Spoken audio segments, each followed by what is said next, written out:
Rishi Sunak. I don't know if you guys saw this. Rishi Sunak is pledging to remove benefits for people who won't take a job after 12 months. I mean, I think it's a bit fast and loose, isn't it? Talking about how cruel he wants to treat jobless people when he's this close to an election where he's sailing 20 points behind. You know? It's like, how many of your MPs are going to be jobless in 6 months, Rish?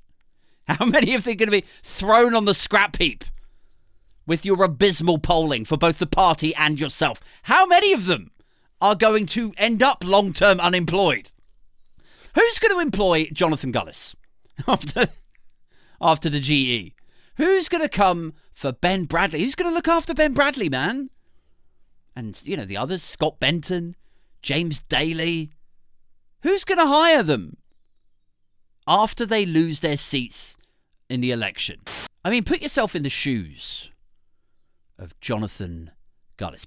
Put yourself in the shoes of Scott Benton, James Daly. Imagine that you are Jonathan Gullis, right? That must be a real crunch point for his principles, because he wants to be cruel to the povs, doesn't he? James Daly wants to be cruel to the povs and the plebs.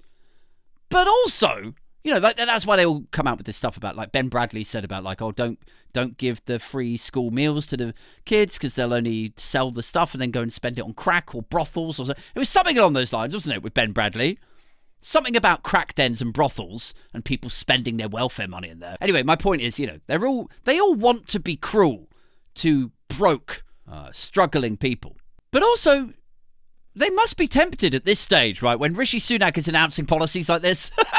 They must be tempted to pull Rish aside and be like, actually, I know it's not the most conservative thing I've ever said, but Rish, is it too late to expand the welfare proposition? Is it too late to make it a bit more generous for those who are looking for work and remain unemployed after 12 months? I mean, I'm sure that this point has been made by people way more eloquent and articulate than I. But I do think there's something that's missed by the Conservatives. Is like, if you don't want people signed off sick for anxiety, then probably a good starting point would be to stop giving them reasons to feel constantly, unresolvedly anxious. You know? How's your mortgage payments going, Aid? Oh, I don't know. I've got a real unshakable, apprehensive chest feeling going on. How about your energy bills? Are you in energy debt? Yep, also not feeling particularly good about that, actually. If you want to stop people being signed off for anxiety, stop giving them reasons to be anxious. If you want people to be stopped getting signed off for depression, stop making their entire lives depressing.